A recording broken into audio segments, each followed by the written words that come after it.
Saya Muhammad Fandi Arianto, NIM A1112520-146. Di sini saya akan membuat video presentasi menjelaskan tentang membaca, MK membaca, dan pembelajarannya yang diampu oleh Ibu Fadilah SPD MPD. Baik, di video pertama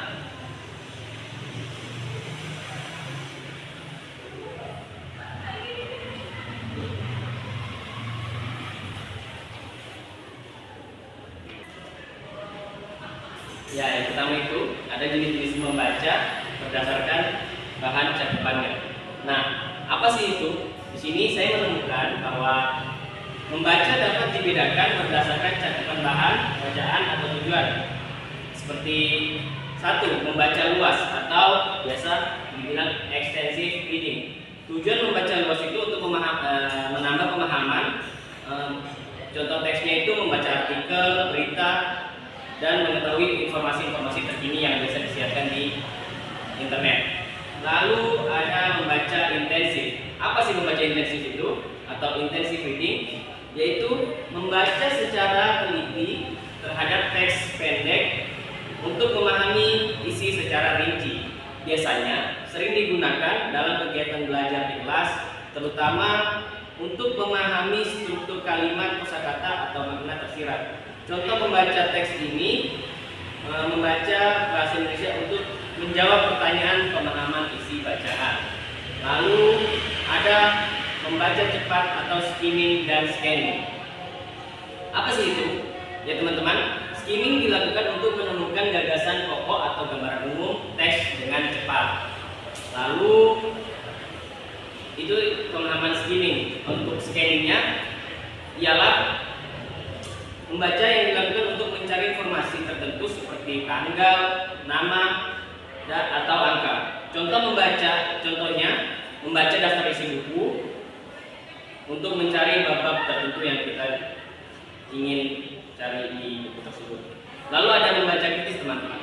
Membaca kritis atau critical reading tujuannya untuk menilai, menafsirkan, atau memberikan tanggapan terhadap isi atau keakuratan informasi yang kita baca.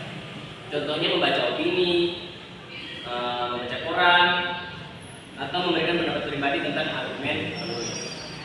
Lalu ada materi kedua saya adalah pentingnya keterampilan membaca dalam kehidupan sehari-hari dan dunia pendidikan.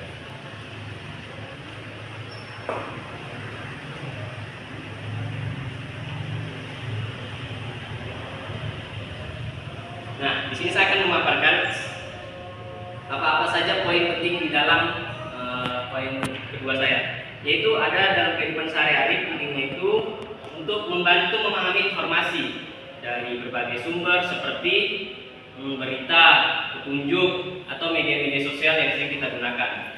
Lalu menambah wawasan dan memperluas pengetahuan umum. Itu salah satu manfaat yang bisa kita ambil dari pentingnya membaca dalam kehidupan sehari-hari.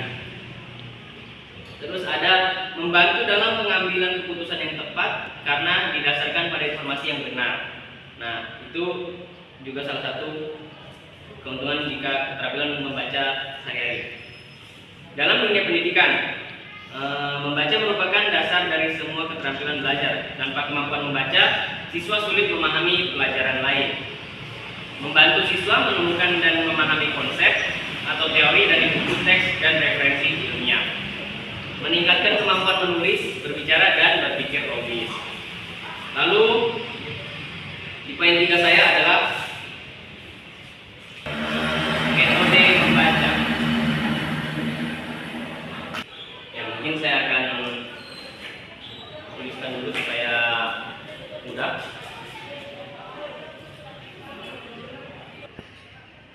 Ya baik, saya akan melanjutkan materi saya, yaitu metode membaca. Metode membaca adalah SI3R. Apa sih SI3R itu? Ya, yang pertama ada S atau survei.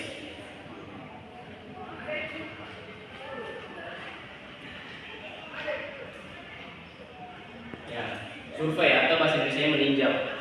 Apa sih survei atau meninjau itu? Membaca sekilas untuk mengetahui gambaran umum, isi teks, judul, subjudul, paragraf pertama dan paragraf terakhir. Lalu yang kedua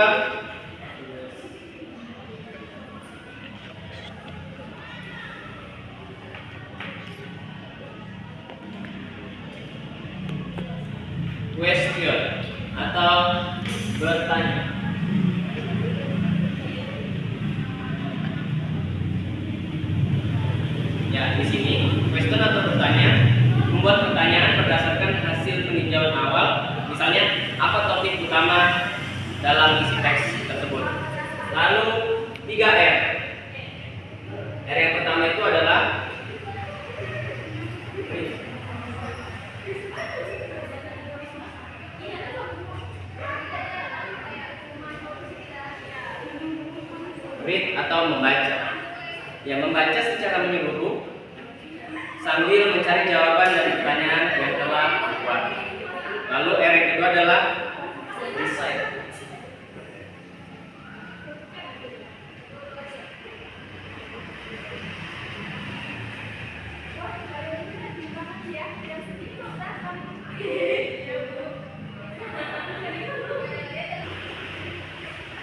Recite atau mengungkapkan kembali, mengulang kembali isi bacaan dengan kata-kata sendiri agar lebih memahami teks. Lalu yang kelima atau R yang ketiga itu adalah review.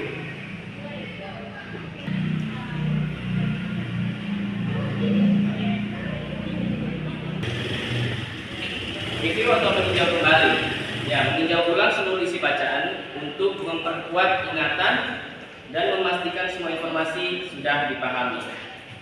Ya, dari metode membaca ini S3R dia memiliki kelebihan seperti meningkatkan pemahaman isi bacaan, lalu membantu pembaca berpikir kritis dan efektif, juga aktif, lalu melatih kemampuan menganalisis dan mengingat informasi penting. Kesimpulannya, membaca merupakan keterampilan dasar yang sangat penting untuk membangun pengetahuan, memperluas wawasan, mendukung keberhasilan belajar, dan memilih jenis membaca yang sesuai serta menggunakan strategi yang tepat seperti SI3R. Seorang dapat menjadi pembaca yang efektif, kritis, dan produktif. Ya, mungkin itu saja penjelasan dari saya. Saya Muhammad Fanderianto. Terima kasih. Assalamualaikum warahmatullahi wabarakatuh.